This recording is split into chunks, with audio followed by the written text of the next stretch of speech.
প্রিয় দর্শক আসসালামু আলাইকুম। আপনারা জানেন যে উপদেষ্টা পরিষদ গঠন হয়েছে বিপ্লবের পরে, সেই বিপ্লবের সাথে যারা সম্পৃক্ত ছিল সেই মানুষগুলোকে একেবারে শুরু থেকেই কোণঠাসা অবস্থায় রাখা হয়েছে এবং যে ২ জনকে রাখা হয়েছে উপদেষ্টা পরিষদে তাদেরকেও আসলে সেইভাবে মতামত প্রকাশ করার সুযোগ দেয়া হচ্ছে কিনা সেটা নিয়েও মানুষের মধ্যে প্রশ্ন দেখা দিয়েছে। হাসপাতালে এখনো পর্যন্ত যারা আন্দোলনে আহত হয়েছিল তারা কাতরাচ্ছে। তাদের চিকিৎসার অভাবে কারো চোখ নষ্ট হচ্ছে, কারো পা কেটে ফেলতে হচ্ছে। গতকালকে একজন মারাও গিয়েছেন। এমন একটা পরিস্থিতির ভেতরে সংস্কৃতি উপদেষ্টা হিসেবে একজন ব্যক্তিকে আনা হয়েছে এবং বাণিজ্য উপদেষ্টা হিসেবে যাদের নিয়ে চরম বিতর্ক রয়েছে।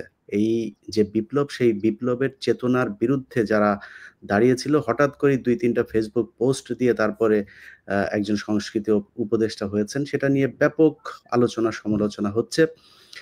তারপরেও সরকারের ভেতরে খুব একটা যে তৎপরতা দেখা যাচ্ছে জনগণের এই মতামতকে মূল্যায়ন করার মতো আমরা তেমন কিছু দেখছি না। এই পরিস্থিতিতে আমরা আজকে একটি বিশেষ আলোচনায় অংশ নিচ্ছি। আলোচনায় আছেন আমাদের সাথে আসলে ২ জনকেই পরিচয় করানোর কিছু নাই। পিনাকি দাদা এবং আসিফ মাহতাব। এই আন্দোলনে প্রচন্ড আ যেই বিপজ্জনক সময়, সেই সময়তেও শুধু এই আন্দোলন না, বিগত আন্দোলনগুলোতেও দেখেছি যে আসিফ মাহতাব কতটা সাহস নিয়ে তিনি জীবনের ঝুঁকি নিয়ে আন্দোলনে অংশ নিয়েছেন এবং তার এখনো পর্যন্ত শারীরিক বেশ কিছু সমস্যা চলছে, থেরাপি চলছে। তিনি ঠিকমতো উঠে বেশিক্ষণ বসেও থাকতে পারেন না। আ এইসব মানুষগুলোকে আসলে আমরা বিপ্লবের পর থেকেই হারিয়ে ফেলেছি। মাত্র ২-৩ জন সমন্বয়ককে আমরা বাইরে থেকে দেখছি। এর বাইরে অন্য যে সমন্বয়করা ছিল তাদেরকেও এখন আমরা দেখছি না। এমন বাস্তবতায় আমরা আলোচনাটা করব। পিনাকি দাদা আপনি এ শুরু করেন এইটা দিয়েই যে সবশেষ যে ২ জনকে উপদেষ্টা হিসাবে নিয়োগ দেয়া হলো, আপনি কতটুকু সন্তুষ্ট? সবশেষের কথা আমি বাদই দিই। ১ম যে উপদেষ্টা পরিষদ গঠিত হলো, আমি তো তখন থেকে বলে আসতেছি যে এই উপদেষ্টা পরিষদ বিপ্লবের আকাঙ্ক্ষাকে ধারণ করতে পারে এবং কারা কে কিভাবে তাদেরকে সিলেক্ট করবে। এটা নিয়ে আমার ১ম থেকে প্রশ্ন আছে। অসংখ্য উপদেষ্টা আছে যাদের এই বিপ্লবের সাথে বিন্দু মাত্র সম্পর্ক নেই এবং শেখ হাসিনার বন্দনা করে গেছে তাদের পুরো সময়টা জুড়ে।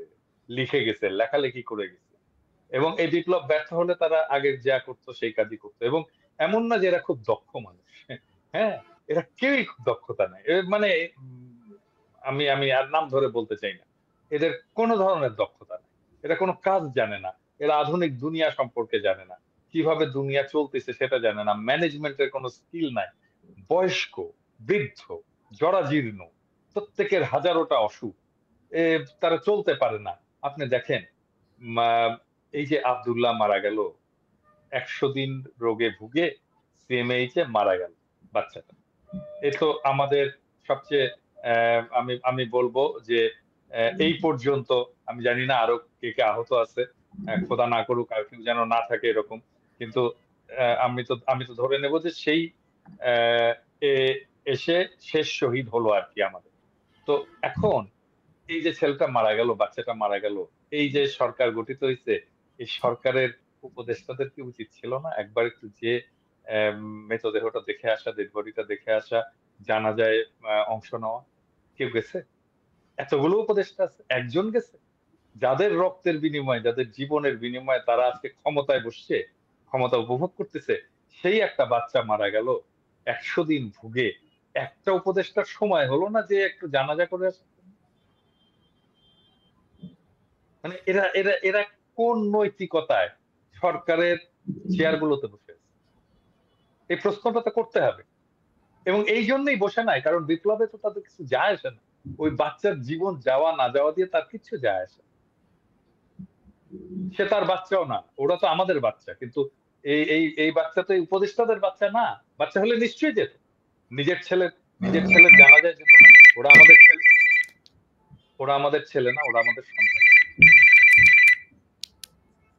এই এই এই আব্দুল্লাহর মৃতদেহ তো চারদিকে ৪ জন উপদেষ্টা বহন করে নিয়ে যাওয়া উচিত ছিল বীরের মতো করে।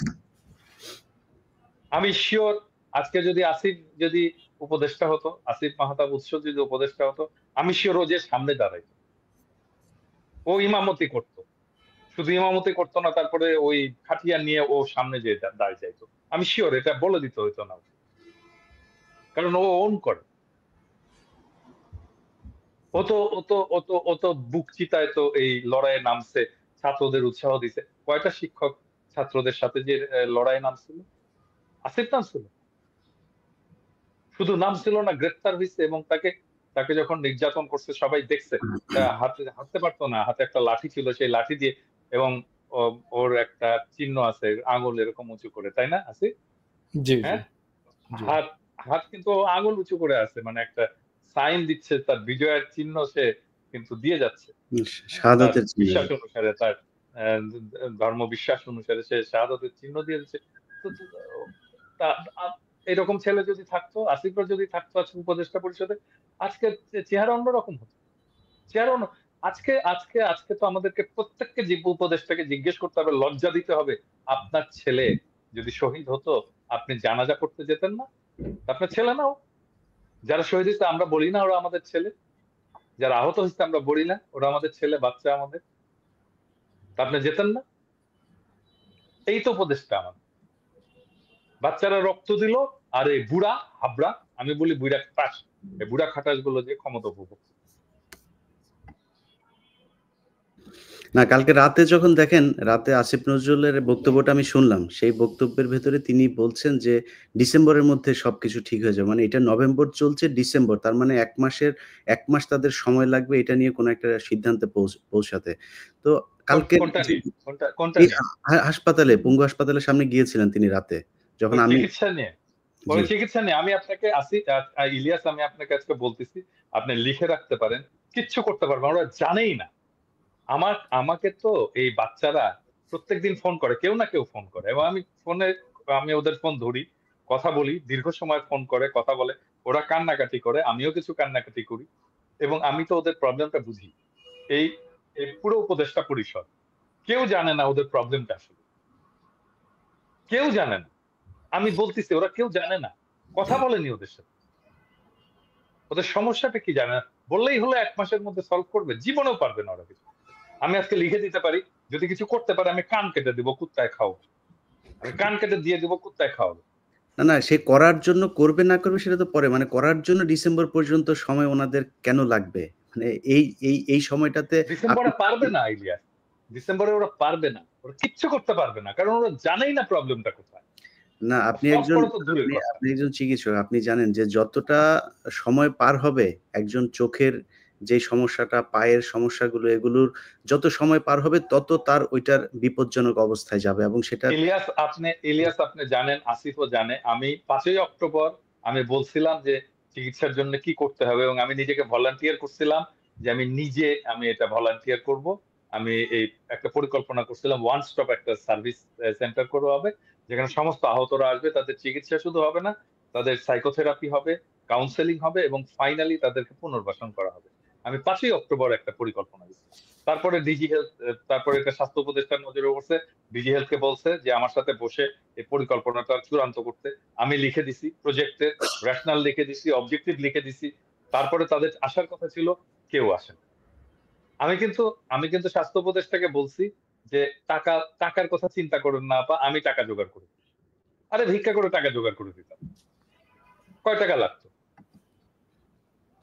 সেটা তো আমরাও বিভিন্ন সময় এই কথাগুলো বলছি যে যদি টাকা প্রয়োজনে আমি প্রবাসীরা দেওয়ার আমি জন্য তো রাজি। ইলিয়াস নিজে দায়িত্ব নিতে চাইছিলাম, আমি হুম, নিজে দায়িত্ব নিতে হুম, চাইছিলাম যে আমাকে দেন, আমি এদের চিকিৎসার ব্যবস্থাটা করে হুম, দিচ্ছি, হুম। আমি পরিকল্পনাটাও করে দিচ্ছি। একটা জিনিস 14 জনকে বলতে হয়, তারপরে কোনো কাজ হয়।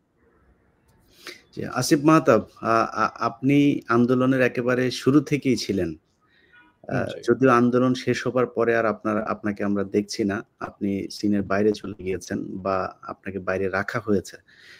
তো এই যে আপনি সিনের বাইরে চলে আসলেন, বা যারা আজকে এখানে উপদেষ্টা মণ্ডলীতে আছে, পিনাকিদা যেটা বলছিলেন, আমি বিশ্বাস করেন, আমাকে এখন যদি জিজ্ঞেস করেন যে সব কয়জন উপদেষ্টার নাম বলতে, আমি চিনিও না।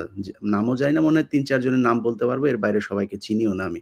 এবং চেনার প্রয়োজনও মনে করি না, বা তারা চিনাইতেও চান না। যখন আপনার ইন্টারেকশন হবে, একটা কাজ নিয়ে আপনি কাজ করবেন, বিভিন্ন বিষয় নিয়ে, যেমন আওয়ামী লীগের একজন মন্ত্রী, সে স্বরাষ্ট্রমন্ত্রী ছিল, স্বরাষ্ট্র মন্ত্রণালয়ে সে বিভিন্ন কাজ করত। মানে ভালো খারাপ সেটা পরের কথা। সে করত যে কারণে আমরা দেখতাম। মানে উনারা কোথাও কোথাওই নাই। মানে উনারা করেন কি আসলে? মানে উনারা কি সারাদিন ঘুমান না কি করেন এটাও আমরা জানি না।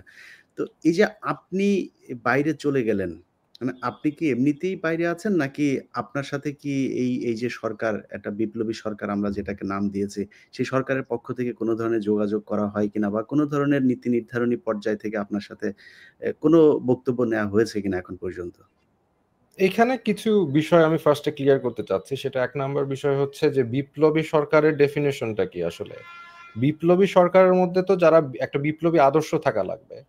তা এটা গণ-অভ্যুত্থানে আমাদের কোনো ক্লিয়ার বিপ্লবী আদর্শ নাই। ফর এক্সাম্পল আমার আদর্শ obviously I was inspired by my religion, যেটা আমাকে অনেক ইন্সপায়ার করেছে বিপ্লবে যোগ দেওয়ার জন্য। নীতি নৈতিকতা ওখান থেকেই আসছে। বাট অনেকের এখান থেকে আসে নাই। সো বিপ্লবী সরকার যদি গঠন করতে হতো, সো বিপ্লবী সরকার তো হয় বিপ্লবী দিয়ে। আপনি বিপ্লবের মধ্যে যারা ডিরেক্টলি ইনভলভ না, তাদেরকে নিয়ে যদি আপনি বিপ্লবী সরকার গঠন করেন, সেটা কিভাবে বিপ্লবী সরকার হয়? এখন বিষয়টা হচ্ছে যে আমাকে কোনোভাবে তারা কোনো কনট্যাক্ট করে নাই। অ্যাজ ইফ আমার এখানে কোনো কন্ট্রিবিউশন নাই।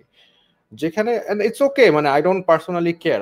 আমি বাংলাদেশের এই সব আপনারা জানেন, আপনারা রিপোর্টার আপনারা জানেন যে আমি বাংলাদেশের একদম ফার্স্টের থেকেই এই আন্দোলন শুধু এটা না। আমি বাংলাদেশের ১ম প্রাইভেট ইউনিভার্সিটি রাস্তায় নামায় রোড ব্লক করা সেটা আমিই ফার্স্টে করি। ইট ওয়াজ মাই প্ল্যান। হ্যাঁ, আমার ওই স্ট্র্যাটেজিটা আমি যদি দেখান, আমি এখন এই মুহূর্তে আমার কম্পিউটার থেকে বের করে দিব আমার ডিটেইলস স্ট্র্যাটেজি। তো সেটা আমি ফার্স্টে করি। তো আমি বাংলাদেশের জন্য করে আসছি এই কিছু পাওয়ার আশায় না যে আমি কিছু একটা পাবো, আমাকে কেউ একটু রেসপেক্ট বেশি দিবে, এরকম না। আমি এখানে এজন্য কিছু করি নাই। সো তারা যদি সরকার ঠিকমতো চালাতে পারতো, that's fine. I am happy. আপনি যদি দেখেন আমার স্ট্যাটাসগুলি, আমি ১ম এ খুবই খুশি হয়েছিলাম যে হ্যাঁ, সরকার গঠন হয়েছে। ইটস ফাইন, আমার দরকার নাই। হাউএভার দিন যত যাচ্ছে তত কিছু প্রবলেম আমি দেখতে পাচ্ছি যে this is clearly a discriminatory government. সে বৈষম্য বিরোধী দাবি করছে বা সে নিজেই বৈষম্য করছে। তারা তাদের এজেন্ডা, তাদের আইডিয়ালস যেটা বাংলাদেশের সাথে যায় না, সেই ধরনের আইডিয়ালস এবং দর্শন সেটা চাপিয়ে দেওয়ার যত রকম কাজ কারবার সেটা করছে। জনগণের যে দ্রব্যমূল্য হার, বিভিন্ন সমস্যা, একদম ৫ই অক্টোবর আমিও লিখেছিলাম যে সবার আগে উচিত হচ্ছে শহীদ এবং আহতদের চিকিৎসা করা, সেটাও তারা ফেইলিয়ার। এই একটা কাজেও তারা সাকসেসফুলি করতে পারে নাই। কারণ আমি এখনো মানুষকে দেখি যে তারা বাসার মধ্যে গুলি ভিতরে ঢুকে বসে আছে, তাদের কোনো খোঁজ খবর নাই। মানে তাদের যে কোনো একটা প্রসেসে আনা হবে সেটাও নাই। তার মানে they are failure in every level. So এইজন্য আমি আসলে এটাকে বিপ্লবী সরকার হিসেবে ধরতে পারছি না, দুঃখজনকভাবে। আমি এটাকে বিপ্লবী সরকার বলব না। আমি যদি আরেকটু ফার্দার ইলাবোরেট করি, সেটা হচ্ছে যে এই সরকারটা মূলত যাদেরকে নেওয়া হচ্ছে তারা এনজিও সেন্ট্রিক। এখন এনজিও চালানো আর জনগণের নেতৃত্ব দেওয়ার ভিতরে আকাশ পাতাল পার্থক্য আছে।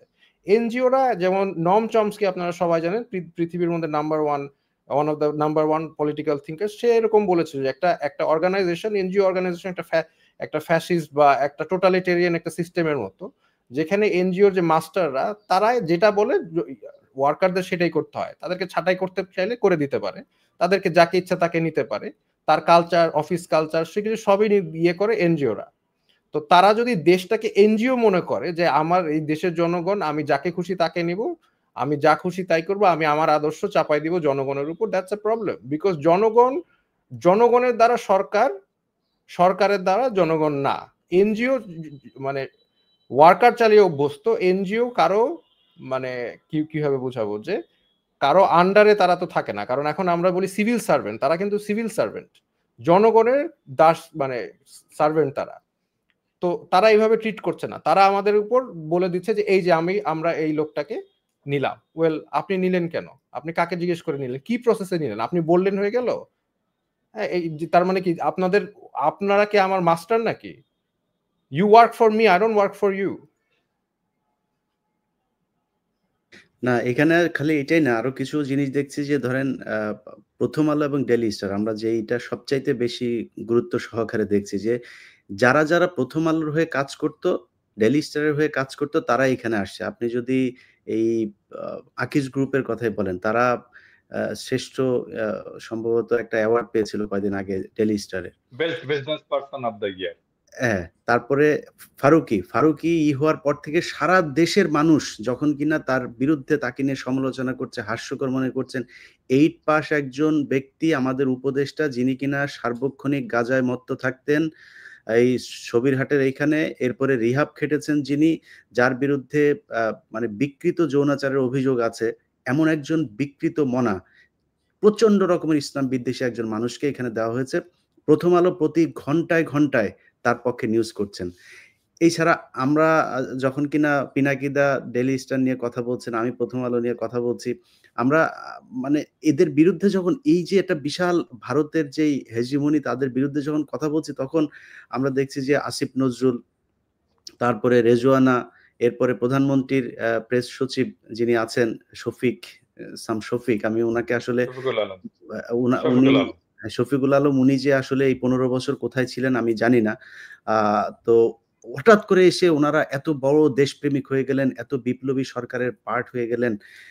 এখন এই প্রথম আলো আর ডেইলি স্টার থেকে আসলে দাদা আপনি তো বলছেনই বেশ কদিন ধরে, এখান থেকে মানে মানুষকে বের করব কিভাবে? বা মানুষকে সেটা মানে মানুষ তো বুঝতেই পারছেন যে তারা যে প্রথম আলো এবং ডেইলি স্টার যে সরকারকে কিভাবে প্রভাবিত করছেন। কিন্তু আমরা সরকারকে কিভাবে প্রভাবিত করব, বা সরকার জনগণ দ্বারা কবে কিভাবে প্রভাবিত হবে? প্রফেসর ইউনূসের সরকারের কথা বলতেছেন? হ্যাঁ। প্রফেসর ইউনূসের সরকার প্রভাবিত হবে না। হ্যাঁ, প্রভাবিত হবে না, কারণ তারা যেটা মনে করে সেটাই তারা করবে। হ্যাঁ, এবং তারা কখনো, তারা বলেন আমাদের ভুল হলে ধরায় দেবেন, আমরা সংশোধন করব। একটা বলছেন, একটা জায়গায় দেখছেন ভুল সংশোধন করছে? একটা জায়গায় একটা দেখান তো যে ভুল ধরায় দেওয়া হয়েছে, সংশোধন করছে। সেদিন দেখলাম, আর পরশুদিন দেখলাম কোন এক একজন ভদ্রলোক লিখছেন যে আপনারা তো বলেন যে ভুল হয়েছে, ভুল ধরায় দিলে সংশোধন করবেন। ধরায় দিলাম, ফারুকীর নিয়োগটা ভুল হয়েছে এবং সংশোধন করে। হ্যাঁ, তারা কখনো কোনো ভুল তারা সংশোধন করে কখনো, এবং তারা যেটা মনে করছে সেটাকেই প্রতিষ্ঠা করার চেষ্টা করে গেছে গায়ের জোরে। হাসিনা যেভাবে করতো ওরা সেভাবে করে, একই জিনিস। মানে হাসিনারও ভোট লাগতো না, এটাও তো ভোটের সরকার না, তো এরাও মনে করতেছে যে আমরা আরেকটা হাসিনা হয়ে গেছি, ক্ষমতায় গেছে আমরা আরেকটা হাসিনা। রাইট। কোনোদিন আমরা যতগুলো প্রশ্ন তুলছি, উত্থাপন করছি, কোনোটার জবাব পাইছে? কেউ পাইছে? একজনকে দেখান যে ঠিক আছে আমাকে কথা বাদই দেন, আমরা না হয় 2 পয়সার ইউটিউবার। অন্য তো অনেকে অনেক প্রশ্ন তুলছে, তাই না? অনেক সিনিয়র লোক, অনেক রেসপেক্টেড লোকেরা অনেক প্রশ্ন তুলছে। ফরহাদ মাজার প্রশ্ন তুলছে, সলিমুল্লাহ খান প্রশ্ন তুলছেন, তাই না? ওরা তো রেসপেক্টেড মানুষ, একাডেমিশিয়ান। তাদের কোনো জবাব দেওয়া হয়েছে? হয়নি। কখনোই এরা আমাদের কোনো কথা শুনবে না, কখনোই শুনবে না, আনলেস আপনি এদেরকে বাধ্য করতে পারেন। মানে ধরেন এই ফারুকী যদি পচা ডিম খায় এখন বাইরে গেলে, তাহলে ওর মাথার টনক নড়বে, প্রফেসর ইউনূসের টনক নড়বে, আরে আমাদের উপদেষ্টাগুলো তো পচা ডিম খাইতেছে, হ্যাঁ, পচা টমেটো খাইতেছে,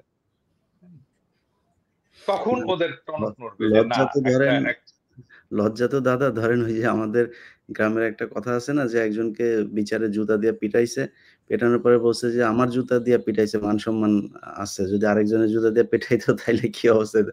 আপনি ফারুকীরে যে ডিম পচা যে মারবেন, মানে ওকে আসলে ও সোশ্যাল মিডিয়ায় দেখে না কি হচ্ছে ওরে নিয়া, এরপরেও লজ্জা হয় না? ওরে ডিম জুতা টুতা খাইলেও লজ্জা হবে কিনা সেটা আসলে হবে না তো, হবে না। আচ্ছা আজকে একটা ইন্টারাপ্ট করি, আজকে খুবই একটা ইন্টারেস্টিং জিনিস দেখলাম আমি, কিন্তু ওনার ফেসবুকে যেই ফেসবুকে উনি আজকে স্ট্যাটাস দিল যে ওনার ব্যাপারে যেগুলো পোস্ট দেওয়া হচ্ছে তার অনেকগুলোই মিথ্যা।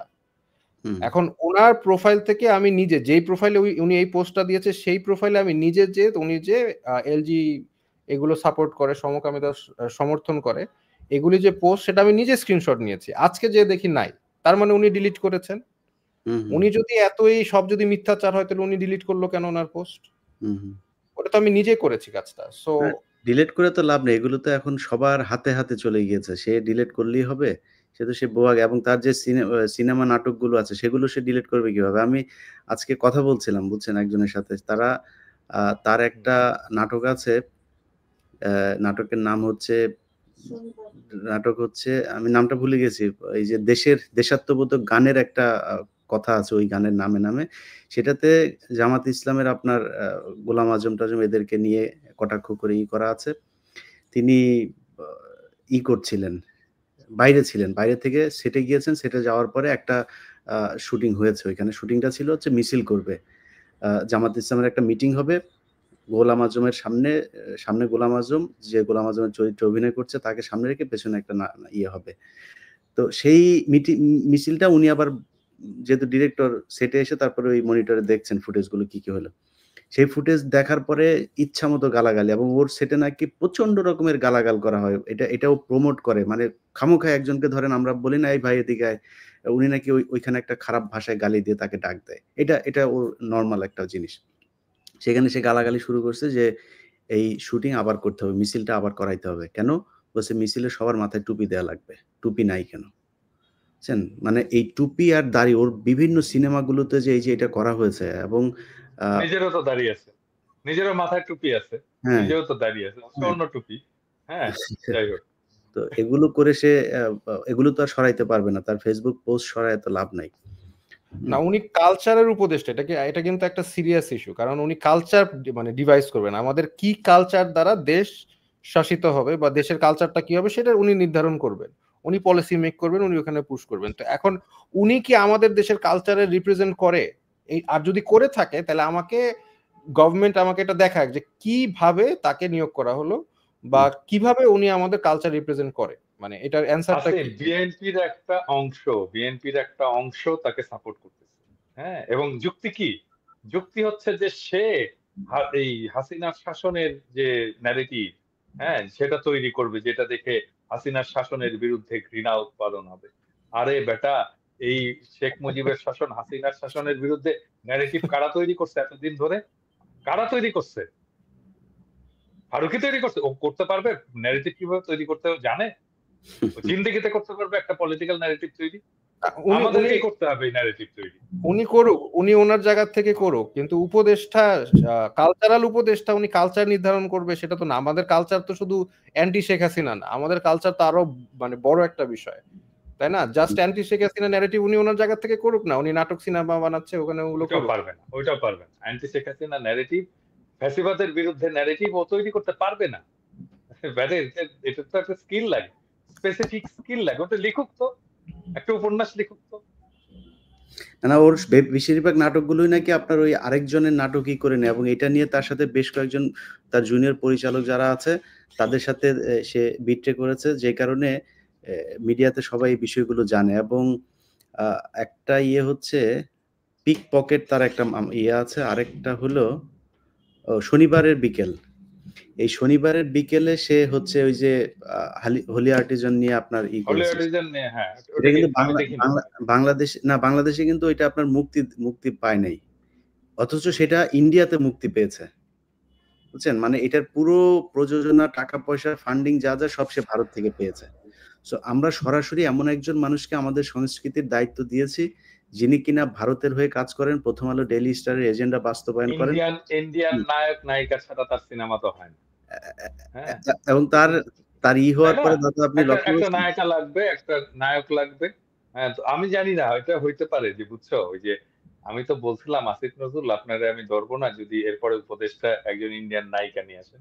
তাইলে তো এই ইন্ডিয়ান নায়িকা যাদের সাথে কাজ করে তারে নিয়ে আসে। এটাও হইতে পারে যে বলতে পারে আপনি তো বলছিলেন আপাতত ফারুকীকে আনছি যে ইন্ডিয়ান নায়িকা নিয়ে কাজ করে। আপনার এরপরে কথা সরাসরি রাখছি। নায়িকা নিয়ে আসবো আরকি। তাহলে উপদেষ্টা তো হিসেবে। আপনার প্রতি ব্লেমটা তো মনে হয় আপনার প্রতি পড়ে তাহলে। না, না আপনার কথা তো রাখছে তাইলে একটা জায়গায় রাখছে দেখা যায়। হুম, এবং দিতে পারে আরকি। অ্যা এবং আপনি দেখেন যে 'প্রথম আলো' তাকে যেইভাবে করতেছে, এই একটা জায়গা আরেকটা হচ্ছে চঞ্চল চৌধুরী যে কিনা পলাতক, যারে খুঁজতেছে বাংলাদেশের মানুষ ভারতের এই দালালি করার জন্য। সেই চঞ্চল চৌধুরী কিন্তু তাকে নিয়ে ১ম আপনার অভিনন্দন জানায় করছে। ফেসবুকে মুন্নি আপনার সাহা, হ্যাঁ, চঞ্চল চৌধুরী, মুন্নি মুন্নি শাহ, সাহা। না, এই উনি সবগুলো ছোট থেকে যেগুলো লুকাইছিল, হুম, সবগুলো এখন একে, একে বের হবে। সবগুলো এই ফারুকই বের করবে সব কটাকে। এবং আমার হ্যাঁ? ধারণা যে রাষ্ট্রীয় প্রোটেকশন এ তাদেরকে বের করবে। নাসিরউদ্দিন ইউসুফ এরাও বের হয়ে আসলে আমি অবাক হব না। চলেও আসতে পারে। না, বের হবে। রামেন্দ্র মজুমদার বের হবে।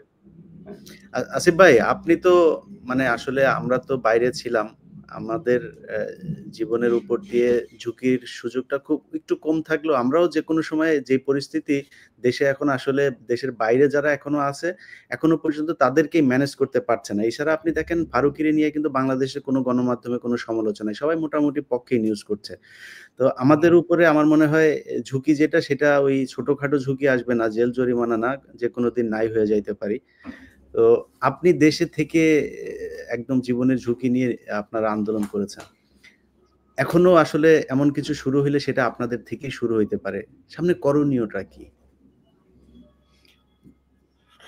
করণীয়টা কি? এটা এটা তো একটা কমপ্লিকেটেড ইস্যু। কারণ মানে আমরা তো একদিকে চাচ্ছি দেশটা স্টেবল হোক, বাট আরেকদিকে যদি সরকার এই রকমের বৈষম্য করে, এরকমে একদম মানে যাদের একদম টোটালি মানে বেইমানি করতেছে জনগণের সাথে, এখন এরপরে তো একটা টাইম সুনার অর লেটার আমাদের তো হয়তো বা কিছু করতে হতে পারে। এন্ড কিছু করতে হলে কি আমার মনে হয় না সরকার এটাকে মানে কিছু করতে পারবে।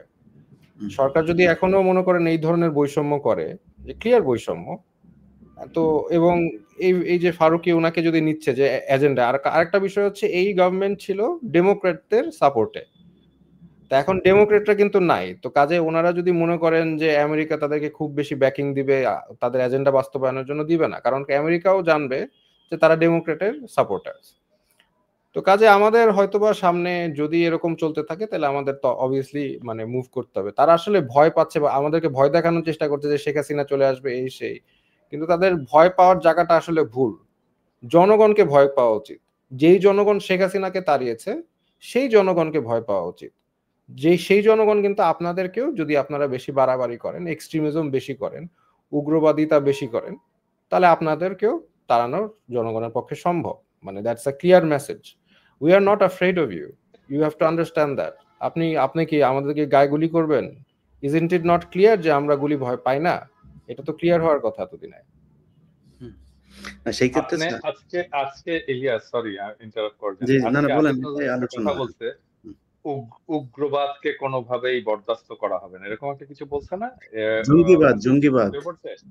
জঙ্গিবাদ, জঙ্গিবাদকে বরদাস্ত করা হবে না। আচ্ছা, মানে জঙ্গিবাদ এই ইস্যুটা তো ওয়ার অন টেররের একটা ভোকাবুলারি ছিল, ওটা থেকে তো আমেরিকা সরে আসছে। তারা কিন্তু এখন আর এই পলিসি পার্সু করে না, এই পলিসি এখন একমাত্র পার্সু করে ইন্ডিয়া।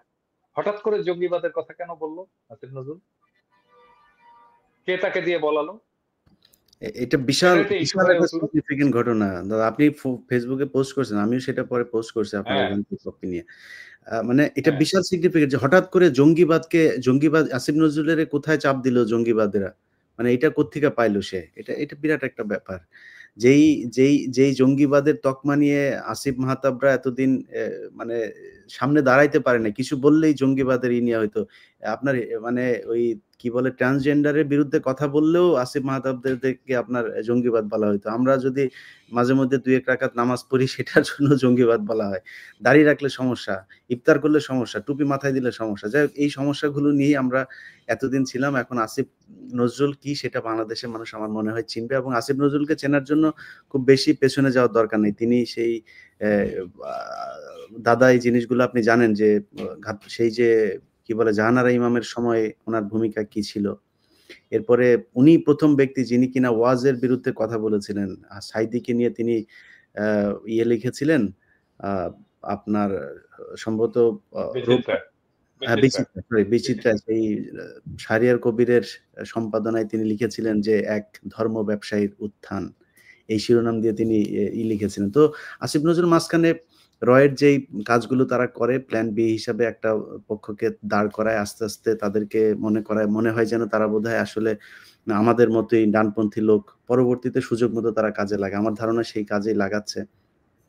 দাদা এখন আমাদের আজকে আ- আমি আমি আরেকটা জিনিস বলি, এই আন্দোলনের সময় আমি এই বিএনপির লোকেরা এবং ইয়েরা, তারা সবাই সারাক্ষণ আমাকে বলতো, দাদা আপনি একটু মাদ্রাসার ছাত্রদেরকে বলেন, মাদ্রাসার ছাত্রদেরকে বলেন, ওদেরকে একটু নামতে বলেন, ওই জায়গা থেকে একটু নামতে বলেন, হাটহাজারী থেকে একটু নামতে বলেন, যাত্রাবাড়ি থেকে একটু নামতে বলেন। এবং এই যে যাত্রাবাড়িতে ঢাকাতে যে সবচেয়ে হিরোইক ফাইটটা হইছে, এটা তো যাত্রাবাড়ি, হুম, হুম। তাই না? ওই অঞ্চলটা কারা করছে? মাদ্রাসা ছাত্ররা করছে। ওই ফাইটটা মাদ্রাসার ছাত্ররা করছে, মূলত মাদ্রাসার ছাত্র। এবং যখন রক্ত দেওয়ার দরকার পড়বে, যখন প্রতিরোধের দরকার পড়বে, যখন বীরত্বের সাথে ফাইট করার দরকার পড়বে, তখন মাদ্রাসার ছাত্র বলতে বলতে একেবারে মুখের ফেনা তুলে ফেলবে। আর হুম, হুম। যখন মাদ্রাসা ছাত্ররা এই কাজটা করে ফেলবে, তখন ওরে বাবা, বাংলাদেশ মৌলবাদী দেশ হয়ে গেল, বাংলাদেশ ইসলামপন্থী দেশ হয়ে গেল। এই মাদ্রাসার ছাত্র সব দখল করে নিল, এই মাদ্রাসার লোকেরা এসে পেশাব করলো ঢাকা ইউনিভার্সিটিতে, এসে ঢাকা ইউনিভার্সিটির পরিবেশ নষ্ট করে ফেললো, এই করলো সেই করলো, এই জমায়েত করলো। মানে চিন্তা করছেন এদের মানসিকতা? চিন্তা করছেন? আপনার মাঝখানে একটা পোস্টের কথা মনে আছে দাদা? ওই যে প্রথম আলো আমি খেয়াল করিনি, এটা আপনার পোস্ট দেখে তারপরে খেয়াল করলাম। তারা ওইটাকে স্পন্সর করছে, আপনার বুস্ট করছে যে জাহাঙ্গীরনগর বিশ্ববিদ্যালয়ে ছাত্র শিবিরের বিরুদ্ধে বামপন্থীদের 2.5 জন লোক 10-12 জন, হ্যাঁ, 10-12 জন, 10-12 জন। হ্যাঁ, মিছিল হ্যাঁ, করছে। সেইটা প্রথম আলো আবার স্পন্সর করছে। এটা বুস্ট করে তারপরে মানুষকে জানাচ্ছে বামপন্থীদের সেই মিছিলের কথা। তো ছাত্র শিবির তো কিভাবে চলে সেটা তো ছাত্র শিবির সেই তাদের দক্ষতা দেখিয়ে দিয়েছে। ছাত্র শিবির ওই যে বাম দলের যে মিছিল ছিল, ওই মিছিলের মধ্যে যে 12 জনের মধ্যে 6 জন শিবির করে না, এটা কে জানে? সো কে এইসব জানে? বলে তো লাভ নাই আসলে। না, এইখানে আমার মনে হয় যে এই কারেন্ট এই মানে এনজিওগ্রাম গভর্নমেন্ট, তো এনারা হচ্ছে হয়তোবা একটা ট্রাই করবে যে ইন্টারন্যাশনালি আমাদের সবাইকে ইনক্লুডিং আমাকেও একটা এই হিসাবে এক্সট্রিমিস্ট হিসাবে, যেখানে মনে করেন আমার সব ধর্মের মানুষের সাথে আমার খুব ভালো সম্পর্ক, নাস্তিক থেকে শুরু করে আপনি মানে বৈদিক ধর্ম বলেন, খ্রিস্টান বলেন, সব ধর্মের মানুষের সাথে আমার অত্যন্ত, বুদ্ধিস্ট বলেন, ফ্রেন্ড আমার ভর্তি, সব ধর্মের মানুষের সাথে আমার ভালো সম্পর্ক। সেখানে তারা হয়তোবা they are going to try and sell যে আমি হচ্ছে এক্সট্রিমিস্ট, আমি মৌলবাদী, যেগুলো তারা ন্যারেটিভ, ওয়ারান্টরের ন্যারেটিভ তারা বলে, তারা এটা চেষ্টা করবে, আমাকে ডিফেম করার চেষ্টা করবে, আমার এটাই মনে হচ্ছে। মানে মানে আমাকে ধরেন, আমি যখন মানে জেলে আমাকে পাঠায়, তখন মনে করেন যে হিন্দু ছেলেরা, খ্রিস্টান ছেলেরা মানে কিভাবে আমাকে রেসপেক্ট সম্মান করলো ওখানে, সেটা আপনি যদি দেখতেনই যে তাহলে বুঝতেন। বাট তারপরেও মনে করেন তাদের যে ন্যারেটিভটা সেটা তারা ইন্টারন্যাশনালি বিল্ড করার আমার মনে হয় চেষ্টা করবে ফর ইন্টারন্যাশনাল সাপোর্ট, কারণ তাদের international support I think is এখন একটু নড়বড়ে ট্রাম্প জেতার পর থেকে। জি, দাদা আমাদের এখন আসলে করণীয় কি? আসলে কি করা উচিত? কারণ বাংলাদেশের মানুষ তো এখনো পর্যন্ত আ আমরা মানে আমি জানি না যে মিডিয়া গণমাধ্যমে এখন পর্যন্ত এই যে এত নাকি হাজার, হাজার বিলিয়ন, বিলিয়ন ডলার নাকি বিদ্যুৎ খাত থেকে গিয়েছে, এত নাকি লুটপাট, এমপি মন্ত্রীরা এত কিছু করেছে। বাংলাদেশের গণমাধ্যমে কোনো নিউজ নাই। এখনো আপনি নিশ্চয়ই আমার মতো একই রকম পান। ইমেইলে সারাক্ষণ আসতে থাকে। আমি ইমেইলে এই 200 জিবি আপনার কিনতে হয়েছে। এত ফুটেজ ইয়ে-টিয়ে পাঠায়। তো মানে এই যে বাইরের এই গণমাধ্যমের যে অল্টারনেটিভ হিসেবে যে এখনো পর্যন্ত আমাদের কাছে মানুষের চাওয়া যে কি করতে হবে ভাই, কি হচ্ছে, দেশ কোন দিকে যাচ্ছে? আসলে কি করা উচিত? বাংলাদেশের মানুষের এখন সামনে করণীয় কি? দেখেন, এটা একটা খুবই ডিফিকাল্ট সিচুয়েশন। মানে এটা তো আপনার অস্বীকার করার কোনো উপায় নেই। আমরা কেউই অস্বীকার করি না যে এই সরকার তো আমাদের লড়াইয়ের ফলেই আসছে। আমরা তাদেরকে পছন্দ করি, উপদেষ্টাকে পছন্দ করি আর না করি, এটা তো আমাদের লড়াইয়ের সরকার। তো এই সরকার ফেল করুক, এটা আমরা নিজেরাও চাই না, এবং আমার মনে হয় এখানে আমরা যারা আছি তারা কেউই চাই না। আবার এটাও ঠিক, এরা যে সমস্ত কাজ করে যাচ্ছে সেটাকে সহ্য করাটাও আমাদের জন্য মুশকিল হয়ে গেছে। তাহলে এখন করণীয়টা কি? করণীয় আমাদের একটাই আছে, যে সরকারকে আমাদের শক্তি এটা বুঝতে হবে, আমাদের শক্তিকে মান্যতা দিতে হবে, এবং এটা যদি মান্যতা না দেয় সরকার, তাহলে এই সরকারের সাথে হেড অন কলিশনে যেতে হবে আমাদের। মান্যতা এখন কিভাবে দেবে? আমরা তো এর আগে অনেকবার, আমি বললাম না যে আমরা এর আগে অনেক অনেক ভুল ধরায় দিছি, অনেক সময় ক্ষমা চাইতে বলছি, কোথাও কখনো তারা ক্ষমা চায়নি, ভুল স্বীকার করেনি। হ্যাঁ, আজকে শুনলাম যে ওই আহত ছাত্রদের ওইখানে যে নাকি শুধু ক্ষমা চাইছে যে এটা আমাদের ভুল হয়ে গেছে। বাট ফারুকীকে এই মন্ত্রিসভা থেকে বাদ দিতে হবে, এটা ফার্স্ট। ফারুকীকে যদি মন্ত্রিসভা থেকে বাদ না দেয়, এই সরকারের এই এই সরকার শুধু, মানে এই শুধু ফারুকী না, এই সরকারের প্রত্যেকটা বিষয়ের বিরুদ্ধে আমাদের রেজিস্ট্যান্স জারি রাখতে হবে এবং এটাকে তীব্র করে তুলতে হবে। হ্যাঁ, আমি আজকের ভিডিওতে আজকে আমি দেখলাম, মানে আমি তো ভিডিও স্ক্রিপ্ট লিখি, এটা ঠিক, কিন্তু আমি যখন বলি তখন তার স্ক্রিপ্ট মেনে মেনে বলি না, নিজের যেভাবে আসে আর কি সেটা বলে দেই। আজকে আমি দেখলাম যে আমি এই উপদেষ্টাদেরকে তুই তোকারি করে গালাগালি করছি। আমি এটা ওই যখন রেকর্ড করছি তখন বুঝতে পারিনি, আজকে শোনার সময় দেখলাম যে আমি তুই তোকারি করে গালাগালি করছি। হাসিনা সরকারকে বা হাসিনাকে আমি তুই তোকারি বলতাম, তুই বলতাম। কিন্তু এটা বলার জন্য আমি একটা সময় নিছিলাম, হয়তো 2-3 বছর অ্যাক্টিভিজমের পরে আমি যে তুই বলছি। আমি হাসিনাকে মাতারিও বলছি, মানে শেষ দিকে তো আমি মাতারি বলতাম। এই সরকার তুই শুনে ফেলছে এত তাড়াতাড়ি। সো আমার কাছে থেকে যে ধরনের রেজিস্ট্যান্স, যে ধরনের, এটা তারা পাওয়া শুরু করবে যদি ফারুকীকে রেখে দেয়, এবং ফারুকীকে সরাতে হবে। এবং এইটা সরালেই আমরা বুঝতে পারবো যে সরকার আমাদের শক্তিকে, জনগণের শক্তিকে মান্যতা দিচ্ছে। আর যদি তারা না সরায়, তাহলে ধরে নেব জনগণের শক্তিকে সে ফ্যাসিস্টের মতোই স্বৈরাচারের মতো করেই উপেক্ষা করছে। একজন স্বৈরাচারের সাথে যে যে আচরণ আমরা করতাম সে আচরণ করবো প্রফেসর ইউনূসের সরকারের সাথে। No issues. হ্যাঁ, মানে হাসিনাকে হেড অন কমিশন করছে, হাসিনার সাথে মোদির সাথে ফাইট করছি। হ্যাঁ, এই প্রফেসর ইউনূসের সরকার চুটকি মেরে উড়াই দিতে পারবে। দেবো তুলতে আলটিমেটলি হবে, কোয়েশ্চেনটা তো ফারুকীকে সরাইতে হবে, ফারুকীকে সরাইতে হবে। এইটার কোনো নেগোসিয়েশন না, যদি কিন্তু নাই। ফারুকীকে সরাইতে হবে, হয় ফারুকী পদত্যাগ করবে নিজে, অথবা ফারুকীকে সরাইতে হবে। না সরাইলে কি করবো এটা প্রফেসর ইউনূসের সরকার বুঝবে, প্রত্যেকটা উপদেষ্টা বুঝবে, না, প্রত্যেকটা উপদেষ্টা বুঝবে। না, আমি যেটা একটা বলতে চাচ্ছি সেটা হচ্ছে আলটিমেটলি যে উপদেষ্টা নেওয়া হচ্ছে সেটা কোনো এই সরকারের কোনো ট্রান্সপারেন্সি নাই। তারা তো টোটালি ফ্যাসিস্টদের মতো আচরণ করছে না, কোনো ট্রান্সপারেন্সি নাই, জনগণকে জানানোর কোনো নাই যে কাকে নিচ্ছে কেন নিচ্ছে। একটা কিছু উপদেষ্টা হতে পারে, তাদের নাম যেতে পারে, তারা নামটা জনগণের কাছে প্রেজেন্ট করতে পারে যে দেখেন আপনারা কাকে নিতে চান বা পছন্দ করেন, তাকে একটা আপনি অনলাইনে জরিপ করতে পারেন, অনেক কিছু করা সম্ভব। আপনি আমাদের তো ডিসিশন দিতে পারেন না এইভাবে, তাই না? এটা ডিসিশন তো ফ্যাসিবাদের কাজ। আপনি কি মানে হিটলার স্টাইলে দিচ্ছেন আমাকে যে আমরা এটা তোমাদের জন্য নির্ধারণ করে দিচ্ছি? হু আর ইউ? আপনি আমাকে আচ্ছা অপশন আসিফ, দিবেন, আমি সিলেক্ট করব। আচ্ছা আসিফ, আমি বলি, মানে এই ক্যাবিনেট অথবা প্রফেসর ইউনূসের অফিস যদি বাংলাদেশের 2 থেকে 300 জন লোকের মতামত নেয় একটা পজিশন নিয়ে, তাহলে তো কাভার হয়ে যায় বাংলাদেশের সমস্ত প্রতিনিধিত্বশীল মতামত। ঠিক কিনা বল? 2 থেকে 300 জন লোক, আরো কম আমার মনে হয় মতামত না। আচ্ছা বলেন তো, এটা আপনার সাজেশন কি, এটা করলে কেমন হয়? আমরা একজন ব্যবসায়ী উনিই বলতেন, উনি 300 জন লোকের সাথে কথা বলতেন যে আমরা একজন ব্যবসায়ী একজন উপদেষ্টা নিতে চাই, কাকে নেওয়া যায় একটু বলেন তো আপনার সাজেশন, তাই না? মানে যত বেশি লোকের সাথে আমি আলোচনা করে সিদ্ধান্ত নেব, ভুলের পরিমাণ তত কমবে। মানে এটা করার রাষ্ট্রের কি লোক নাই? প্রফেসর ইউনূসের অফিসে লোক নাই 300 জন লোকের সাথে কথা বলবে? না, এটা বিষয়টা হচ্ছে ওই যে ওনারা তো আসলে এক্সপিরিয়েন্স হচ্ছে এনজিও চালিয়ে, তো এনজিও তে তো তারা এত কিছু বলার দরকার নাই, মানুষের সাথে এত ডিসকাশন করার দরকার নাই। তো মানুষের নেতৃত্ব দেওয়া আর এনজিও নেতৃত্ব দেওয়া তো ডিফারেন্সটা আছে। এইটাই একটা ডিফারেন্স যে এনজিও তে আপনি হায়ার করবেন, আপনার মানে সিস্টেমের উপর আপনি চাপাই দিবেন যে হ্যাঁ এই লোকটাকে হায়ার করছি, আমি হায়ার করছি, দ্যাটস ইট। বাট জনগণের নেতৃত্ব এরকম না তো। জনগণকে তো আমার বলতে হবে যে আপনি কাকে হায়ার করছেন, কি প্রসেসে হায়ার করছেন, এটা তো ট্রান্সপারেন্সি থাকতে হবে। এই ধরনের পলিটিক্যাল সেন্সটা মনে হয় এই গভর্নমেন্টের নাই, কারণ দেয়ার ওভারঅল ওরা যারা নিচ্ছে টোটালি এনজিও সেন্ট্রিক লোক। ম্যানেজারিয়াল স্কিলও আসিফ, ম্যানেজারিয়াল স্কিলও, হ্যাঁ, তার তো একটা ইয়ে থাকবে। মানে আমি তো একটা কোম্পানিতে কাজ করি, আমি তো একটা প্রতিষ্ঠানে কাজ করি, একটা ফরাসি প্রতিষ্ঠানে কাজ করি। আমরাও যখন কোনো একটা পলিসি নেই, একটা বিজনেস পলিসি আমরা যখন, আমাদেরও কিন্তু এটা ভেটিং করতে হয় সব স্টেক হোল্ডারদের সাথে।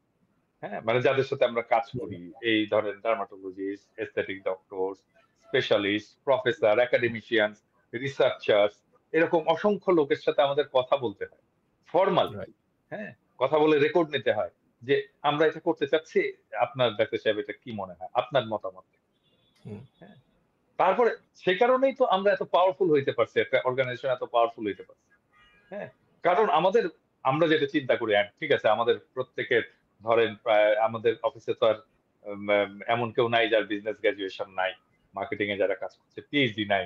হ্যাঁ, এরকম সমস্ত লোকজন আছে, সব এক্সপার্ট আছে, বাট স্টিল আমাদের প্ল্যানিংটাকে, আমাদের মেথডটাকে ভ্যালিডেট করে নিতে হয় স্টেক হোল্ডার, এবং সেই কারণেই আমাদের ভুলের সংখ্যা পরিমাণ কমে যায়। তো প্রফেসর ইউনূসের একটা ডেটাবেস থাকবে না, তার একটা অ্যাডভাইজারি কাউন্সিল থাকবে না, অ্যাডভাইজারি কাউন্সিল নাও কনসালটেশনের জায়গা থাকবে না, যে আমি এই বিষয়টা হলে, ধরা যাক আমি হেলথ নিয়ে আমি একটা ডিসিশন নেব, মেজর ডিসিশন, তাহলে আমি কতজনের সাথে আলাপ করবো, কার কার সাথে আলাপ করবো? Very senior, young, mid level, academician, researcher, practising doctor, clinician, এইভাবে তো আমি একটা ইয়ে করবো, তাই না?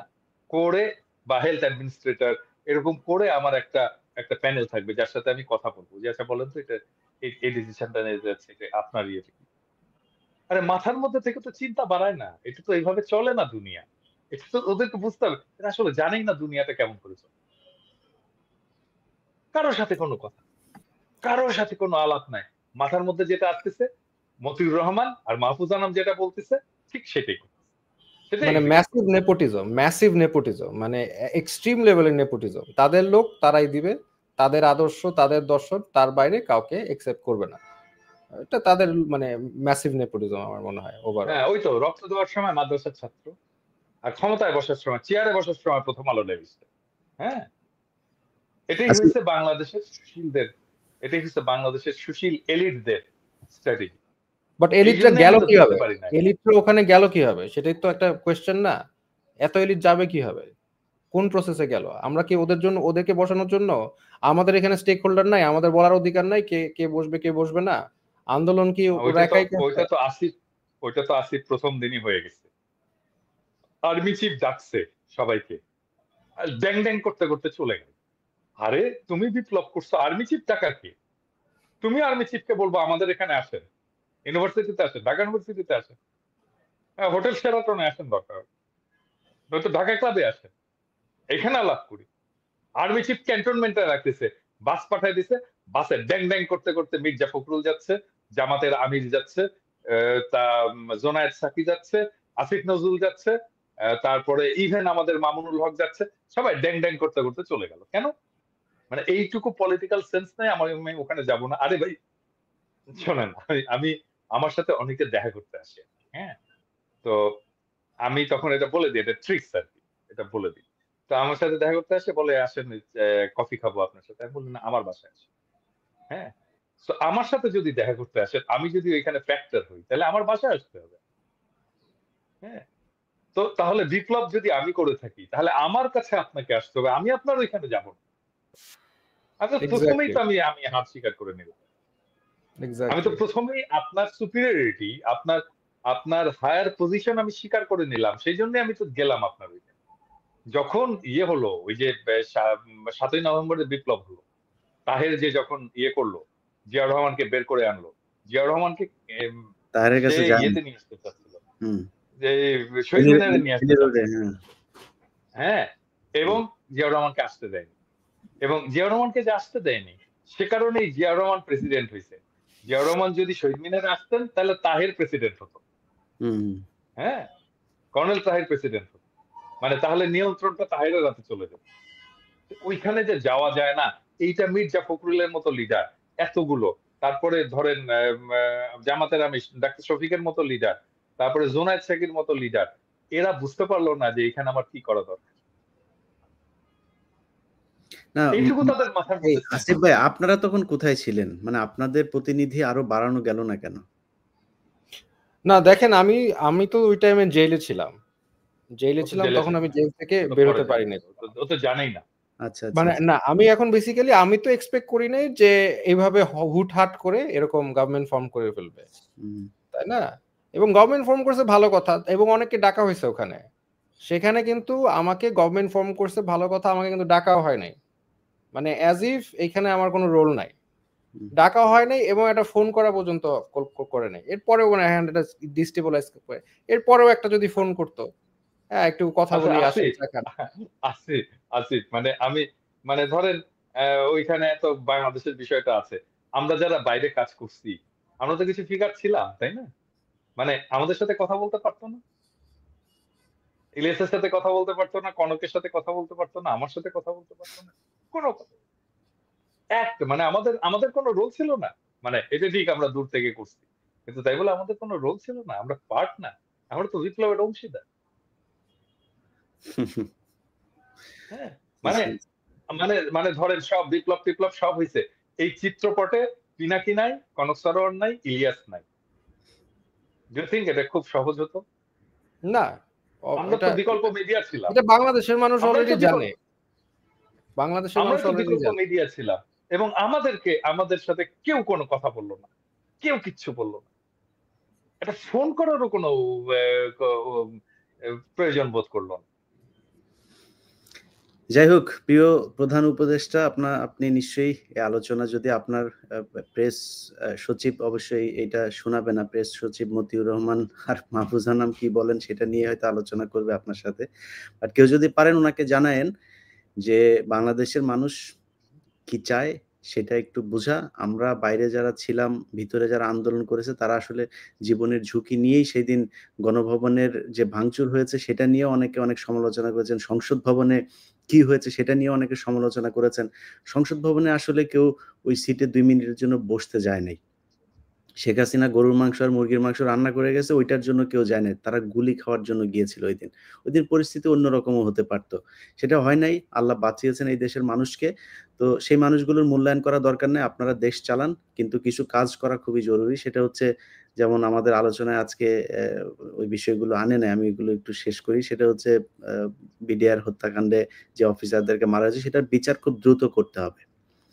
তারপরে এই আহত নিহত তাদের পরিবারগুলোকে দেখতে হবে। প্রবাসীরা ওই ভিআইপি লাউঞ্জ করে তারপরে তাদের পানি খাইতে হবে আর ৳১৫ দিয়ে কফি খাবে এটার জন্য প্রবাসীদের আসবেও না, যাবে না। তাদের সৌদি আরবে যাইতে ৳৫,০০,০০০ লাগে, সেটা কেমনে ৳১,০০,০০০ লাগে? সিন্ডিকেট ভাঙতে হবে, পাসপোর্ট সহজলভ্য করতে হবে, তাদের ঋণের ব্যবস্থা করতে হবে, তাদের পরিবারগুলো কোনো বিপদে পড়লে থানায় আলাদা একটা ডেস্ক করতে হবে, যে ডেস্ক থেকে থানার পুলিশ শুধুমাত্র প্রবাসীদের পরিবারকে নিরাপত্তা দিবে এটার জন্য। এরকম অনেকগুলো কাজ করা যায়। এই ইয়ে এটা দাদা আপনার আরেকটা বলে নিই, জি। মানে প্রবাসীরা মারা গেলে তাদের মৃতদেহ নিকট চায় বাংলাদেশে ফেরত নিতে হবে। হুম। এবং হ্যাঁ, নিতে হবে এবং তাদের ওই পরিবারগুলোকে আমি আমি মনে করি যে একটা বড় অঙ্কের একটা মানে প্রণোদনা দেওয়া উচিত। একটা মানুষ মারা যাওয়ার পর ওই পরিবারটা আসলে সারা জীবনের জন্য পঙ্গু হয়ে যায়। এখনো পর্যন্ত আ আন্দোলনে যারা আহত নিহত হয়েছে তাদের বাইরেও তো বাংলাদেশের চিকিৎসা খাত খুবই খারাপ একটা অবস্থায় ছিল। সেই চিকিৎসা খাতের আসলে কোনো এই একটা সরকার এসছে কোনো নতুন কোনো কিছুই আমরা এখনো দেখি নাই। তো এইসব জায়গাগুলো নিয়ে আমার মনে হয় মানুষের আস্তে, আস্তে ক্ষোভ বাড়ছে। সেই ক্ষোভটা যে শুধু পিনাকি ভট্টাচার্য কিংবা ইলিয়াস হোসেন, কনক সারোয়াররা করবে বা বাইরে যারাই কথা বলছেন আরো অনেকেই আছেন এই সরকারের বিরুদ্ধে কথা বলেছেন। সো আমরা কি বলবো এখনো সেটার দিকে না তাকিয়ে আমার মনে হয় আসিফ নজরুলের যে ঘটনাটা ঘটেছে সুইজারল্যান্ডে সেটার দিকে একটু নজর দেওয়া উচিত। এই ধরনের ঘটনা কিন্তু সাধারণ মানুষের সামনে গেলেও আমার ধারণা এখন পচা ডিম আর জুতা-টুতা খাইতে পারে। এই উপদেষ্টা পরিষদে যারা আছে তাদের বোঝা উচিত, তারা যদি উপদেষ্টা পরিষদটা ভেঙে যায়, সেটা যদি সেনাবাহিনীও আসে, তারা মেম্বার নির্বাচন করে জিততে পারবে কিনা সেটার খুবই সন্দেহ আছে। অতএব তাদের সুদীর্ঘ একটা পথ চলতে হবে এবং আমি মনে করি সেই পরিকল্পনা করেই তারা আগাবে। যেই কয়দিন পরিষদ এই পরি আ কি বলে উপদেষ্টা পরিষদে আছে সেই দিনের চিন্তা না করে এরপরে কি করবে, মানুষ এরপরে তাদেরকে কিভাবে নিবে সেই বিষয়গুলো চিন্তা করা উচিত। পিনাকিদা আপনাকে ধন্যবাদ। আসিফ মাহতাব আপনাকেও ধন্যবাদ। আমি সবশেষ একটা কথা বলেই নেই, সেটা হচ্ছে যে এ আ পিনাকি ভট্টাচার্য উনি কিছুদিন আগে একটা আ দিয়েছিলেন। স্বাস্থ্য মন্ত্রণালয়ের ব্যাপারে একটা উনার আ খসড়া একটা প্রস্তাবনা দিয়েছিলেন। আমি মনে করি যে উনাকে মানে আমি দাদার সামনে এটা বলা ঠিক হচ্ছে কিনা জানি না। যে উনাকে যেহেতু উনার স্বাস্থ্য খাত নিয়ে কাজ করার অভিজ্ঞতা আছে, উনাকে সেইখানে একটা দায়িত্ব দেয়া যায় কিনা? এমনকি উনি ফ্রান্সে বসেও আমার মনে হয় একটা দায়িত্ব পালন করতে পারেন উনি যদি দেশে নাও যেতে চান বা তারা যদি নাও চান। ফ্রান্সে বসে উনার কাছ থেকে সেই পরামর্শগুলো অন্তত নেয়া যায়। শিক্ষা খাতে আমি মনে করি যে আ আসিফ মাহতাব তিনার আ আ যে আইডিওলজি তিনি যেই চিন্তাভাবনা করেন বাংলাদেশের ৮০ ভাগ মানুষ সেই চিন্তা করেন আমার মনে হয়। সো আসিফ মাহতাবকেও কোনোভাবে শিক্ষা কিংবা পররাষ্ট্র এইসব মন্ত্রণালয়গুলোর সাথে যুক্ত করা যায় কিনা? ডক্টর কনক সারোয়ার আছেন, তাদেরকেও কোনোভাবে যুক্ত করা যায় কিনা? আ এই জিনিসগুলো আমার মনে হয় সরকারের ভেবে দেখা উচিত। আবার অনেকে মনে করতে পারেন আমার কথা বলছি কিনা ইনডিরেক্টলি আমার আসলে বাংলাদেশে যাওয়ার আগামী ৫ বছরের ভেতরে কোনো পরিকল্পনা নেই। কোনোভাবেই সম্ভব না। আমি যাব না আরকি। এটা আমার নিজের সিদ্ধান্ত। আ যারা উপদেষ্টা পরিষদে আছেন তাদের কাছে সবশেষ পিনাকিদা যে দাবিটা করেছেন যে ফারুকীকে খুব দ্রুত সরাইতে হবে। তাইলে আমরা মনে করব অন্তত এই অথবা ছোট্ট ফারুকীকে পদত্যাগ করতে হবে। হ্যাঁ, এই ছোট্ট একটা জায়গায় অন্তত আপনারা আমাদের কথা শুনছেন। যদি না শুনেন, পিনাকিদা যেটা বলেছেন, আমরাও কিন্তু অল্টারনেটিভ একটা মিডিয়া হিসাবে গত ৫ বছর ধরে কাজ করছি। সো আমরা যদি নাকি সবাই মিলে বিদ্রোহ করি, সেটা আপনাদের জন্য খুব বেশি একটা সুখকর হবে না। আমরা অবশ্যই বাংলাদেশের মানুষের সাথে আছি, যারা আন্দোলন করেছে, তারা যদি নতুন কোনো আন্দোলন শুরু করে, সেটার সাথেও আমরা থাকব। আমরা এই সরকারের বিরুদ্ধে যেতে চাই না। অনেক নির্যাতন, অনেক অ্যা আ ঝুঁকি নিয়ে তারপরে কাজ করেছে। আর এই দাদা যেটা বলল যে ১ মাস ৩ মাসের মধ্যে আমরা তাদেরকে এই ভাষায় কথা বলবো, এটা কখনো চিন্তা করিনি। সেভাবে বলতেও চাই না। সো আমার বিশ্বাস আপনারা আমাদের এই বক্তব্য, আজকে যে আলোচনা হলো সেটা বুঝবেন। দাদা কিছু বলবেন? না, আমি মনে করি যে আমাদের কারিকুলাম যে সংস্কার যে কমিটি হয়েছে বাচ্চাদের পাঠ্য বইয়ের, এখানে আসিফকে দ্রুত অন্তর্ভুক্ত করা উচিত। কারণ আসিফ এটা নিয়ে কাজ করছে এবং আসিফ ওখানে কন্ট্রিবিউট করতে পারবে, ভেরি পজিটিভলি কন্ট্রিবিউট করতে পারবে, এবং আসিফের এক্সপার্টাইজ এখানে কাজে লাগানো উচিত। এবং ওই কারিকুলাম ইয়েতে যাদেরকে নেওয়া হয়েছে তাদের, ইভেন আমিও তো কারিকুলাম নিয়ে কাজ করছি, তাই না? আমার কাছে এখানে কিন্তু আমার কাছ থেকেও সাজেশন নিতে পারতো। মানে কারিকুলাম নিয়ে যে মেথডিক্যাল কাজ, যে ক্রিটিসিজম করা, বই ধরে ধরে, চ্যাপ্টার ধরে ধরে, লাইন ধরে ধরে, সেটা তো আমি কিছুটা করছি না। আমি কমপ্লিট করতে পারিনি, কারণ তার মধ্যেই তো হাসিনার বিরুদ্ধে লড়াইটা শুরু হয়েছে।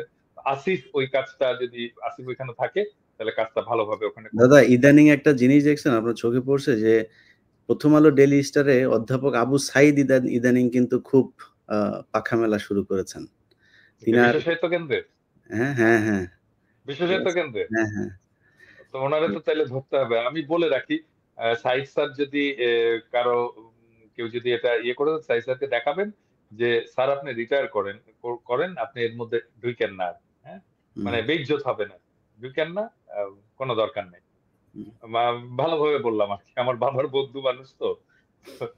প্রথম আলো ডেইলি স্টার খুব প্রমোট করছেন ওনাকে, জানি না এটার পেছনে উদ্দেশ্য কি। আসিফ ভাই, আপনার যারা শিষ্য ছিল, যাদেরকে নিয়ে আন্দোলন করলেন, তাদের উদ্দেশ্যে যদি, আমি জানি না তাদের সাথে আপনার এখন যোগাযোগ কতটুকু আছে, এই প্রশ্নটা করে আর বিব্রত করলাম না, তাদের প্রতি যদি কোনো উপদেশ পরামর্শ থাকে।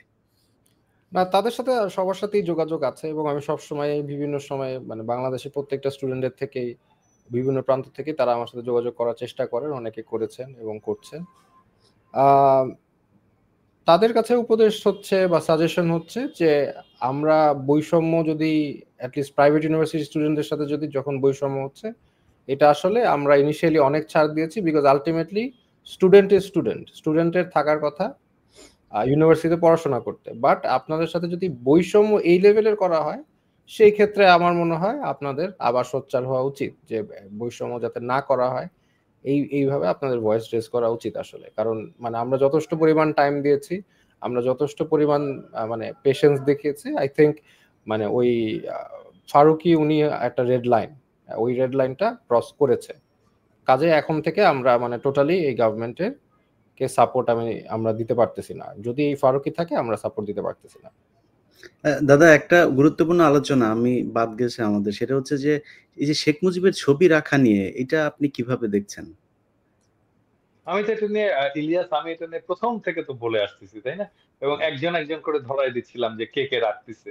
হ্যাঁ, কিছু কিছু নামানো হয়েছে, কিন্তু দেখেন এই ফারুকির মাথার পিছনেও আছে, তারপরে বাণিজ্য উপদেষ্টার মাথার পিছনেও আছে, এবং তাদের কোনো এটা নিয়ে কোনো ব্যাদ নাই, কোনো হেডেক। আমরা বলে যাচ্ছি, আমরা বকা উল্লাহ বকে যাচ্ছি, ওনারা শোনা উল্লাহ শুনে যাচ্ছে না। হ্যাঁ, মানে আমি যদি দেশে থাকতাম তাহলে আমি সরাসরি সচিবালয়ে ঢুকে নিজের হাতে সবগুলো রুম থেকে বাইর করে ফেলে দিতাম। তো এরকম কেউ নাই কেন বাংলাদেশে? বাংলাদেশে এই কাজটা কেন করতে পারে না? ছাত্রদেরকে আমি বলি, ছাত্রদেরকে আহ্বান জানাই, হাসনাত, সার্জিস এদেরকে বলি যে তোমরা ঢুকে এই কাজটা করে ফেলো, সচিবালয় ক্লিন করো, সচিবালয়ে যেন কোনো শেখ মুজিবের ছবি না থাকে, হাসিনার ছবি যেন না থাকে। এটা ছাত্রদেরকেই করতে হবে। বিতর্কের ঊর্ধ্বে একজন ব্যক্তি হিসাবে দাঁড় করানোর, একটা চরিত্র হিসাবে দাঁড় করানোর চেষ্টা করে তারা, যে শেখ মুজিবকে নিয়ে বিতর্ক নাই, শেখ মুজিব, আপনি যে বই লিখেছেন, কে করে? এটাই তো বিএনপি থেকেও তো বলা হচ্ছে যে উনি হচ্ছে বিতর্কের ঊর্ধ্বে। আপনার দেখেন না, মির্জা ফখরুল ইসলাম আলমগীরের বুকে চিন চিন করছে, হায় বলে, ওই যে 5 তারিখে এই করার মানে পরে। আমি এই ব্যাপারে একটু কড়া কথাই বলছি। গতকালকে বাংলা ভিশনে একটা সাক্ষাৎকার নিছিল।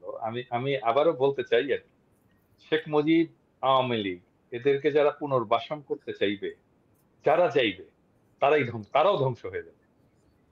হ্যাঁ, আর কি বলবো? জি, করুক, চেষ্টা করুক, তারাই ধ্বংস হয়ে যাবে। জি, প্রিয় দর্শক, আপনারা ভালো থাকবেন। আর সব শেষ, সেনাবাহিনীকে বলবো যে কোনো ধরনের ডানে বায়ে মোচড়ামুচড়ি বন্ধ করবেন। এই সুযোগে নিয়ে আমরা আওয়ামী লীগ কিংবা সেনা শাসন কোনোটাকেই বাংলাদেশের মানুষ মেনে নেবে না। কারণ বাংলাদেশের মানুষ, অ্যাজ আমাদের ভাই আসিফ ভাই সেড, যে আপনাদের বুকে যে গুলি নিতে পারে বাংলাদেশের মানুষ, এটা বাংলাদেশের মানুষ প্রমাণ করেছে। অতএব এটা নিয়ে কোনো সন্দেহ থাকার কিছু নাই। সেনাবাহিনীকে বলবো জনগণের পাশে থাকবেন। এমন কোনো কিছু করার দরকার নাই যেটাতে আপনারা নতুন করে বিতর্কিত হবেন। অনেক বিতর্কের জন্ম দিয়েছেন এই গেল ১৫ বছরে। নতুন করে আপনাদেরকে এই বিতর্কের জায়গায় দেখতে চাই না। বাংলাদেশ সেনাবাহিনীকে মানুষ সম্মান করে। সবাই ভালো থাকবেন। আল্লাহ হাফেজ।